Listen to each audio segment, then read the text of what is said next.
যে স্তন্যদানকারিণী মহিলা এবং গর্ভধারণকারিণী মহিলা, পেটে বাচ্চা থাকে 9 মাস 10 মাস, দুধ পান করাই যেসব মহিলারা, এদের রোজার হুকুম কি? এই ক্ষেত্রে অনেকে সুবিধাবাদী হয়ে গেছে। কালকে এক ভাই বলছে যে আমার স্ত্রী রোজা রাখতে পারে না। কেন রোজা রাখতে পারে না? বলছে যে বাচ্চা আছে, দুধ খাচ্ছে। ওই অবস্থায় যদি দুধ এমন কমে না যায় যে বাচ্চা একবারে দুধই পাচ্ছে না, কিছুটা কমলো, কিছুটা ওই দিক থেকে পেলেন, আর কিছুটা হয়তো বেবি ফুড দিয়ে সারালেন, দিয়ে যদি চলে যায় তাহলে রোজা রাখার চেষ্টা করেন। কিন্তু আপনি একটু দুধ কমে যাচ্ছে, না না না না না না বাচ্চার ক্ষতি হইতে দেবো না, একেবারে বাচ্চার দুধ কমতে দেবো না। দুধ তো কমবেই, সারাদিন শরীরে পানি কমেছে, হ্যাঁ, কিন্তু দুধ তো কমবেই। কিন্তু যদি দেখা যায় যে বাচ্চার বেশি ক্ষতি হবে রোজা রাখলে, বাচ্চার মায়ের শরীর স্বাস্থ্যের ক্ষতি হবে, পেটে বাচ্চা আছে অথবা দুধ দিচ্ছে, এই ক্ষেত্রে শরীয়তের মাসলা কি? অনেকে সুবিধাবাদী বলছে যে মিসকিনকে খাবার দিয়ে দেবো না। মিসকিনকে খাবার দেওয়ার ফতোয়া এই ক্ষেত্রে নাই। ভালো করে শোনেন, এই মাসলা সম্পর্কে আল্লামা শাইখ ইবনে উসাইমিন রাহমাতুল্লাহ আলাইহি জিজ্ঞাসা করা হলে তিনি বলেন, জিজ্ঞাসা করা হয় হাল ইয়াজুজু লিল মুরদি আন তুফতিরা ওয়া মাতা তাকজি ওয়া হাল তুতাম, স্তন্যদানকারিণী মহিলা কি রোজা ছাড়তে পারবে এবং এই রোজাগুলি কখন কাজা করবে? রোজা কাজা করবে না রোজার বদল মিসকিনকে খাবার দেবে?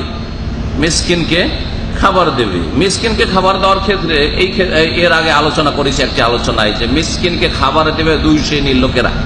ভালো করে শুনে রাখেন, স্থায়ী রোগী, গত রমজান থেকে এই রমজান পৌঁছে গেছে, গত রমজানেও রোগী ছিল, এই রমজানে এখনো রোগী, এরা হলো স্থায়ী, বছরকে বছর রোগী হয়ে আছে।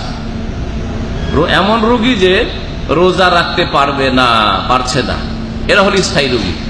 আর শ্রেণীর মানুষ হচ্ছে যারা খুব বেশি বার্ধক্যে পৌঁছে গেছে, 80-90 বছর বয়স হয়ে গেছে, 60-70 নয় যে একটু দাড়ি সাদা হয়েছে আর একটু বার্ধক্য এসেছে, এটা কি বাহানা বানিয়ে না, দুনিয়ার সংসারের কাজ করছে 60-70 বছর লোকেরা, তো 80-90 বছর বয়স হয়ে গেছে আর রোজা রাখতে খুবই কষ্ট হচ্ছে। এইরকম যদি হয় তাহলে আর কখনো যৌবন ফিরে আসবে না। এইরকম বৃদ্ধ লোকদের জন্য বা বৃদ্ধার জন্য রোজা ছাড়বে এবং প্রত্যেক রোজার বিনিময়ে মিসকিনকে ফিদিয়া দেবে আধ সা 1.5 কেজি করে। স্তন্যদানকারিণী সম্পর্কে কি মাসলা? খাবার দিতে পারবে কি মিসকিনের?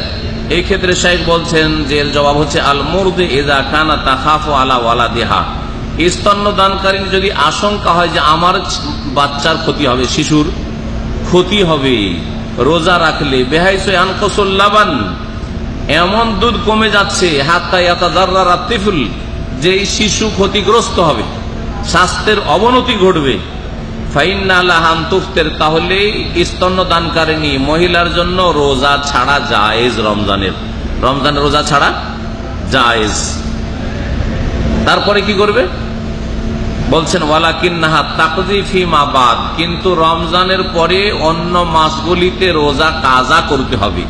মিসকিনের খাবার দিলে হবে না, রোজা কি করতে হবে? কাজা। যেই কয়টি রোজা ছুটেছে ওই রোজাগুলি পুরা করতে হবে। কেন?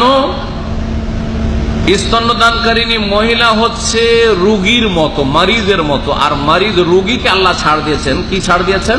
যে অন্য দিনে কাজা করে পুরা করতে হবে। ফামান কানা মিনকুম মারিজান আও আলা সাফার, কেউ যদি রোগী হয় অথবা সফরে হয় তাহলে তার জন্য ফিদিয়া নয়, তার জন্য হচ্ছে ফাইদাতুম মিন আইয়ামিন উখার, অন্য দিনে সংখ্যাগুলি পুরা করতে হবে।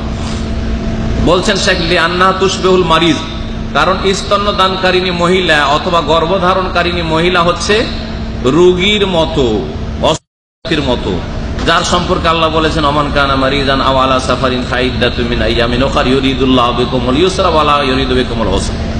আল্লাহ সহজ করতে চান তোমাদের জন্য, আল্লাহ কঠিন করতে চান না। যখনই তার এই অসুবিধা ওজর দূর হয়ে যাবে তখন তাকযী কাজা করে নিবে, হয় ইম্মা ফি ওয়াক্তি শিতায়, শীতকালে, আমি বারবারই এই জন্য বলি শীতকালে, অগ্রহায়ণ, পৌষ, মাঘ, এই 3 মাসে খুব ছোট দিন, ঠান্ডা দিন থাকে, লিকিসারিন নাহার, কারণ দিনও ছোট থাকে অবরুদাতিল জাও, আর আবহাওয়া ঠান্ডা থাকে। সুতরাং এই দিনগুলিতে রোজাগুলি স্তন্যদানকারিণী মহিলা, গর্ভধারণকারিণী মহিলা কাজা করে নেবে। আও ইযা লাম ইয়াকুন ফিশ শিতা ফাফিল আমিল কাদিম, যদি শীতকালে না হয় তো আগামী বছরে রোজাগুলি যদি চলে যায় তাহলে আম্মাল ইতাম কাজা করতে হবে, তারপরে রোজা কাজা করবে। হয়তো শীতকালে পারল না, ওই সময় পারল না, কারণ এখনো দুধ দিতে হচ্ছে তাকে, আর দুধ কমে যাচ্ছে, এত কমে যাচ্ছে যে বাচ্চার ক্ষতি হচ্ছে। এরকমও যদি হয়, সাধারণত এরকম হওয়ার কথা নাই, কিন্তু যদি এরকম হয় তাহলে আগামীতে রোজা রাখবে।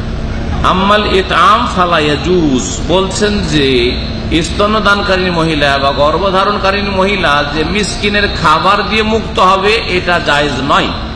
ইল্লা ফি হালে কাউনিল মানে আবিল ওজরে মুস্তামিররান, তবে তার বাধা বা তার ওজর যদি কন্টিনিউ থাকে, কন্টিনিউ থাকে, গর্ভধারণ করেছিল, ওই সময় রমজান পড়েছে, রোজা রাখতে পারেনি, তারপরে বাচ্চা ভূমিষ্ঠ হইল, বাচ্চাকে দুধ দেওয়া শুরু করলো, রোজা রাখতে পারলো না, এই অবস্থাতেই আবার কি হয়ে গেল, রমজান আবার চলে আসলো, রমজান আবার চলে আসলো, আর তার এই বাধা দূর হইল না, রমজান পার হইল, আর তারপরে কিছুদিন পরে আবার পেটে বাচ্চা চলে আসলো। হইতে পারে অনেক মহিলাদের ঘন ঘন, আজকাল অধিকাংশ লোক তো খুব চালাক চতুর হয়ে গেছে, মাশাআল্লাহ, 10 বছরে একটা, তাই না, 10 বছরে একটা বিয়ে করেছে, 40 বছর বয়সে, বিয়ে তাড়াতাড়ি করবে না, কারণ পায়ে দাঁড়াইতে পারে না, 40-45 না হলে আজকালকার ছেলেরা পায়ে দাঁড়াইতে পারে না, ও পায়ে দাঁড়ার চিন্তায় থাকে, তো 40 বছর বয়সে বিয়ে করলো, আর তারপরে 10 বছর পর পর একটা করে নিবে, তাহলে 60 বছর বয়স হতে দুটা বাচ্চা পয়দা হইল। এমন মানে প্ল্যানিং, মাশাআল্লাহ, যে প্ল্যানিং এ আল্লাহ বরকতি রাখেন, এমন প্ল্যানিং, এই প্ল্যানিং থেকে আল্লাহ বরকত কি ছিনিয়ে নিয়েছেন, যার ফলে বর্তমান যুগে তিক্ত অভিজ্ঞতা মানুষের, চোখে দেখবেন, কানে শুনবেন, যে যার যত কম ছেলে মেয়ে সেই বুড়ো বাপ মা তত কষ্টে আছে, যেসব বাপ মায়ের ছেলে মেয়ের সংখ্যা কম তারা তত কষ্টে আছে, তাদের বাজার করার লোক নেই, হাসপাতালে নিয়ে যাওয়ার লোক নেই, তাদের কিনে কাটা করে দেওয়ার লোক নেই, ভাই 1-2টা বাচ্চা হয়েছে, সব আগাছা হয়েছে, সব চিটা হয়ে গেছে, ধান হয়নি, দানাওয়ালা হয়নি, সব চিটা হয়ে গেছে, যার ফলে আর খেতে দেয় না, বাপ মাকে বাড়ি থেকে বের করে দিয়েছে, খেতে দেয় না। কিন্তু এর আগেও বলেছি যে 5টা-7টা ছেলে মেয়ে যদি থাকে, বা 8টা-10টা ছেলে মেয়ে থাকে, তাহলে কেউ তো একটা ভালো হবে, 1-2টা তো ভালো হবে, ওর মধ্যে কেউ তো দেখবে, একটা ছেলে দেখলেই তো হইলো, একটা মেয়ে দেখলেই তো হইলো, যথেষ্ট, যে একটা জামাই ভালো হইলেই তো হইলো, যে জামাই মেয়ে।